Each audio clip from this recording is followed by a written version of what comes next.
விமர்சனங்களின் அங்கீகாரமும் பெற்றோர்களின் பாராட்டுகளும் நிறைந்த பாராஷூட் இப்போது உங்கள் டிஸ்னி பிளஸ் ஹாட்ஸ்டாரில். GT Holidays, South India's #1 travel brand. You know you are special when you're with GT Holidays. Super star Mammootty நடிச்ச கதை பறையும் போல் அப்படின்னு அதுதான் குசேலன்கிற பேர்ல வந்து ஏறக்குறைய அந்த கதையை ரஜினி சாருடைய கதையை தான் கொஞ்சம் மாற்றி ஒரு பார்பர் ஷாப்பா மாற்றி இருப்பார். அவர் கொஞ்சம் கோபக்காரர், பயங்கர சின்ன வயசுல இருந்து பயங்கர கோபக்காரர். சிவாஜி வராண்டா அப்படின்னாலே பசங்க அலர்ட் ஆயிடுவாங்க.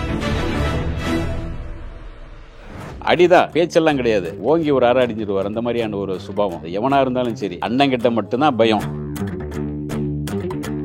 பெரிய ரவுடி அவன். அந்த ஏரியால எல்லோருமே அவனை பயப்படுவாங்க. அந்த ரவுடியை வெரைட்டி அடிக்கிறார்.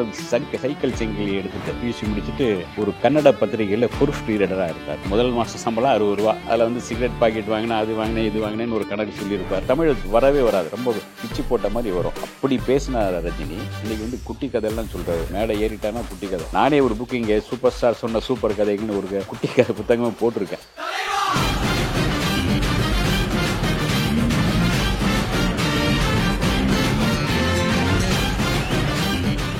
வணக்கம் and welcome to Nakkheeran studios. நான் ராம்குமார். திரு ரஜினிகாந்த் அவர்கள் அப்படின்னாலும் கிட்டத்தட்ட 3-4 தலைமுறைக்கும் தெரிந்த ஒரு சினிமா பிரபலமா இருக்காரு. இந்தியாவை தாண்டி உலகம் முழுவதும் அவரை தெரிஞ்ச நிறைய பேர் இருக்காங்க. அவரை பத்தின தெரியாத பல சுவாரஸ்யமான விஷயங்கள் உங்ககிட்ட இருந்து நாங்க ஆரம்பிக்க போறோம். ரஜினிகாந்த் அவர்களுடைய பெங்களூரு வாழ்க்கை அது எப்படிப்பட்டதா இருந்துச்சு? எந்த குடும்பத்திலிருந்து அவர் வந்தார்? ரஜினி சாருடைய பிறந்த ஊருன்னு பார்த்தீங்கன்னா எங்கள் மண்ணின் மைந்தன் தான் சொல்லணும். ஏறக்குறைய கிருஷ்ணகிரி மாவட்டத்தில் தான் அவங்க நொச்சி பக்கம் தான், நொச்சி குப்பம் அப்படிங்கிற இடத்துல தான் அவங்க பூர்வீகம். அதுதான் அந்த பூர்வீகம். இப்போவும் அந்த வீடுகள்லாம் அங்கே இருக்குது. அந்த பூர்வீக வீடெல்லாம் இருக்குது அங்கே.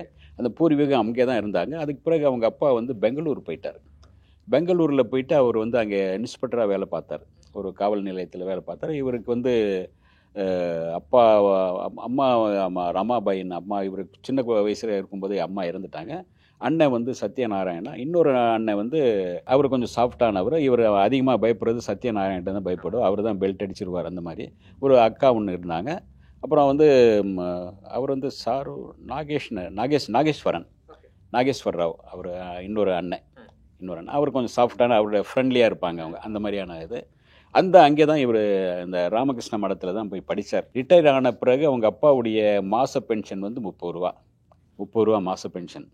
அந்த 30 ரூபாயில் என்ன அவர் அந்த பென்ஷன் பணம் வந்ததில் என்ன பண்ணாருன்னு ஒரு பெட்டி கடை வச்சுட்டு அதில் உட்காந்துட்டு மிச்ச பணத்தை ஒரு வீடு மாதிரி கட்டி வீடு இது பண்ணிட்டாங்க. சொந்த வீடு மாதிரி இருந்துட்டாங்க.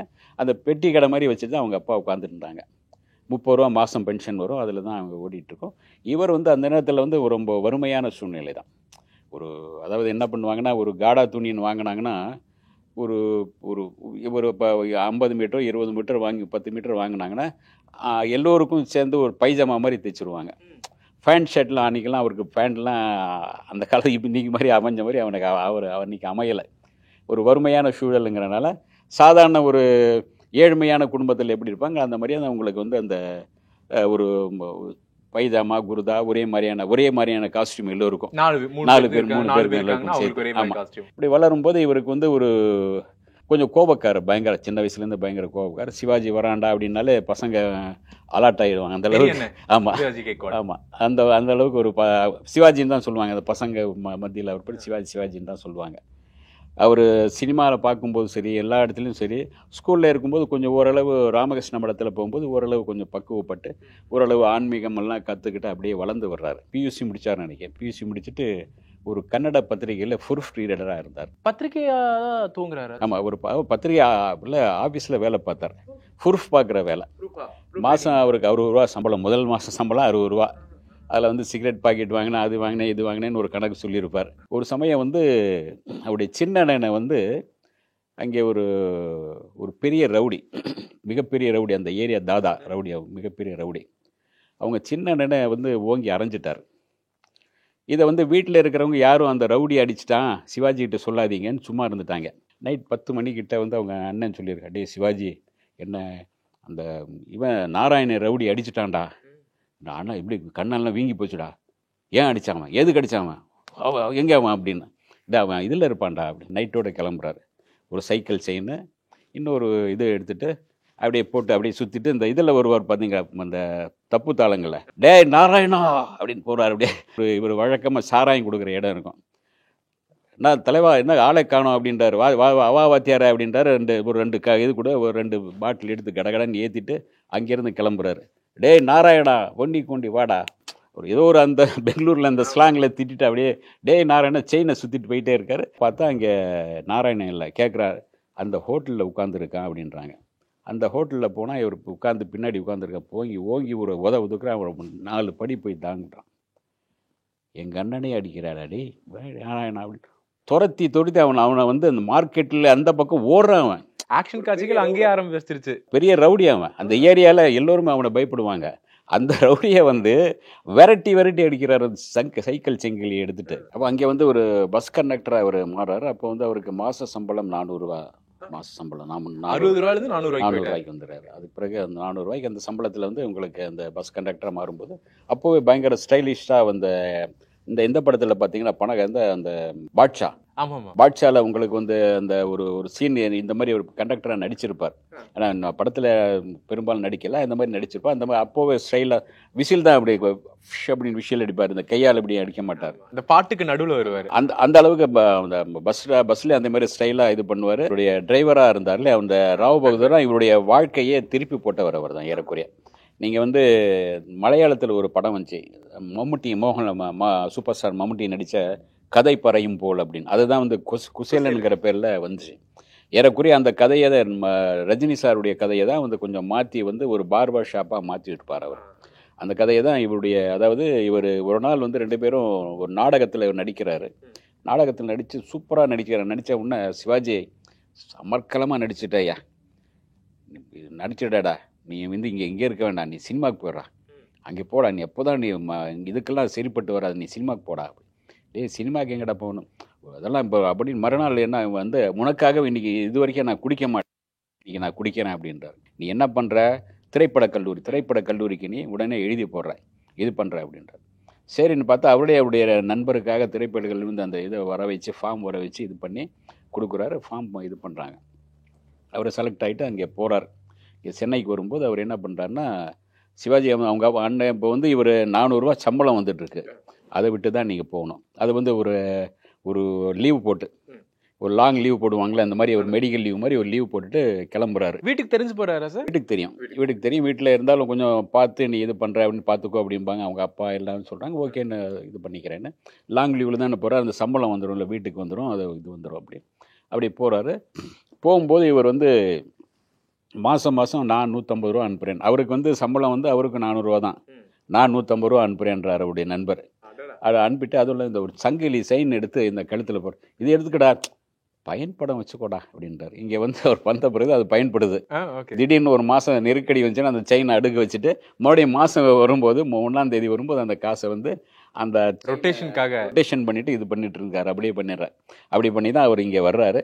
இங்கே வந்து தான் உங்களுக்கு வந்து அந்த சினிமா வாய்ப்புகளை அதை வந்து ஃபிலிம் இன்ஸ்டியூட்டில் வந்து 12B இல்லை இந்த அம்ஜி கரையிலேருந்து இதுக்கு வருவார், நம்ம மவுண்ட் ரோட்டில் அந்த இங்கே தான் இருந்துச்சு அந்த ஃபிலிம் இன்ஸ்டியூட். அங்கே வந்து இன்ஸ்டியூட்டில் அப்படியே கற்றுக்கிட்டு இவர் ஒரு கூட ஒரு 4-5 பேர் நிறைய பேர், அந்த ஆட்கள் எல்லாமே உங்களுக்கு இந்த வள்ளியில் நடிச்சிருப்பாங்க சில பேர், அவங்கெல்லாம் இவர் கூட நடித்தவங்க, படித்தவங்க, அந்த திரைப்பட கல்லூரி மாணவர்கள் அவர் கூட படித்தவங்க. அதனால் வந்து அதில் அங்கே தான் வந்து பாலச்சந்திரெல்லாம் வர்றாங்க, இது பண்ணுறாங்க.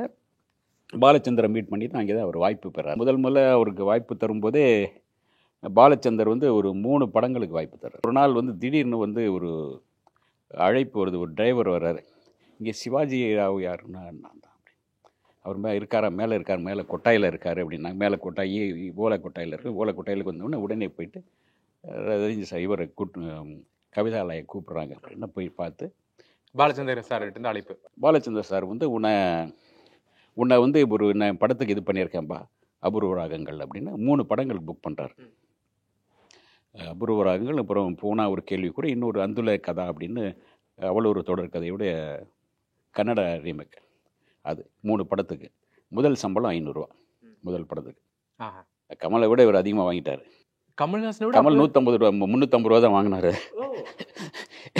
ஏன்னா கமல் அதிகமாக நடிச்சிருந்தார் அரங்கேற்றம்ல, இவர் கம்மியாக தான் நடிச்சிருப்பார் இதில். ஆனால் 500 ரூபா சம்பளம் முதல் சம்பளம். அவருடைய தமிழ் இப்போ வரைக்குமே பார்த்தீங்க அப்படின்னா கொஞ்சம் மாறுபட்டு இருக்கும், ஆனால் எல்லாரும் ரசிக்கும்படியாக இருக்கும். அப்போ அந்த ஆரம்ப காலகட்டத்தில் அவர் மற்றவங்களோட பேச்சு அதெல்லாம் எப்படி இருந்துச்சு? தமிழ் வரவே வராது, ரொம்ப கதை இருக்கு, பிச்சு போட்ட மாதிரி வரும்.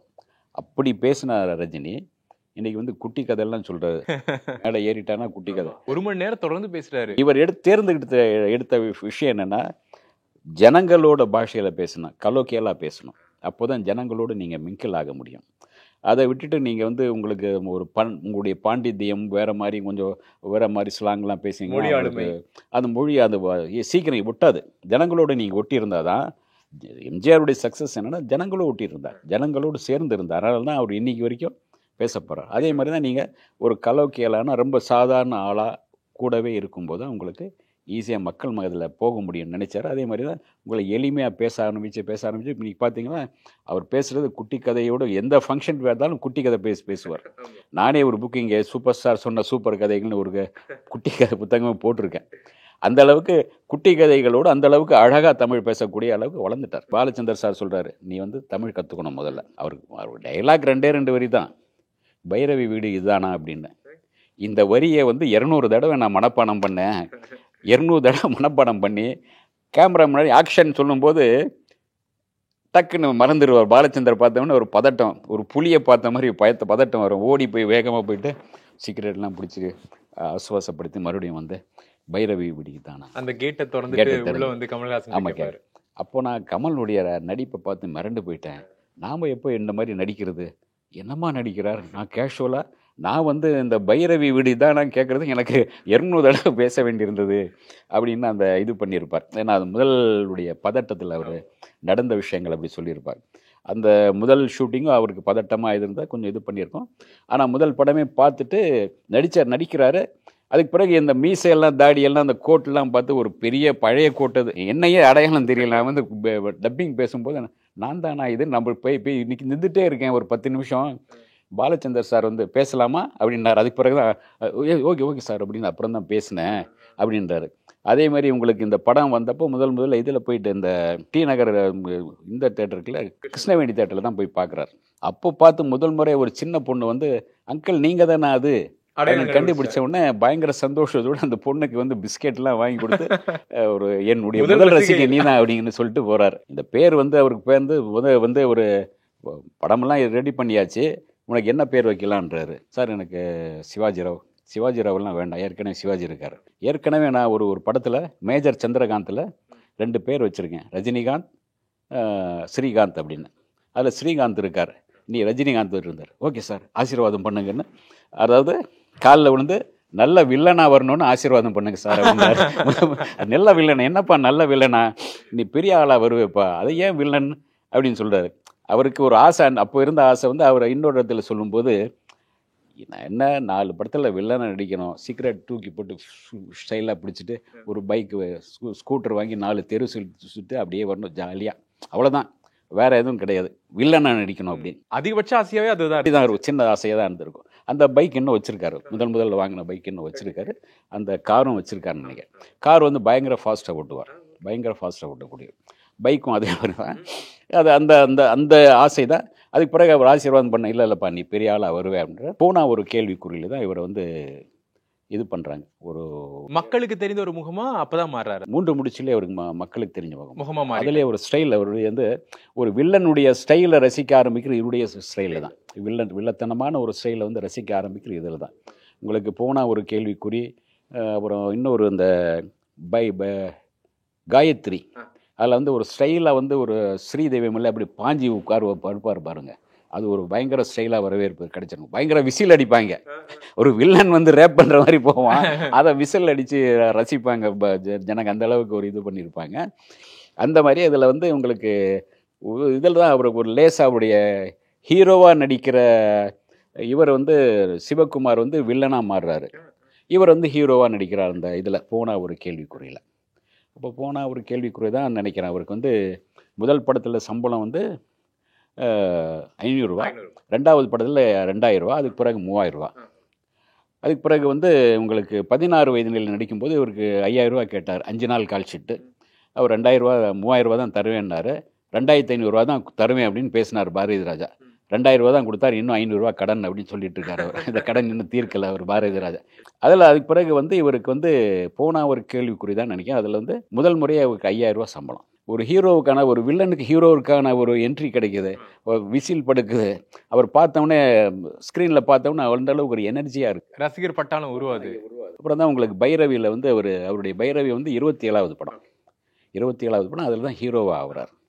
அதில் ஹீரோவாக இவர் கூட நடிக்க எந்த நடிகையும் பெருசாக சம்மதிக்கலை. ஏன்னா வில்ல கதாபாத்திரத்திலேயே வில்லத்தில் நடிச்சிட்டு இருந்த ஒரு வில்லனாக இருந்த ஒரு ஹீரோவாக பண்ணுறார் பைரவியில்.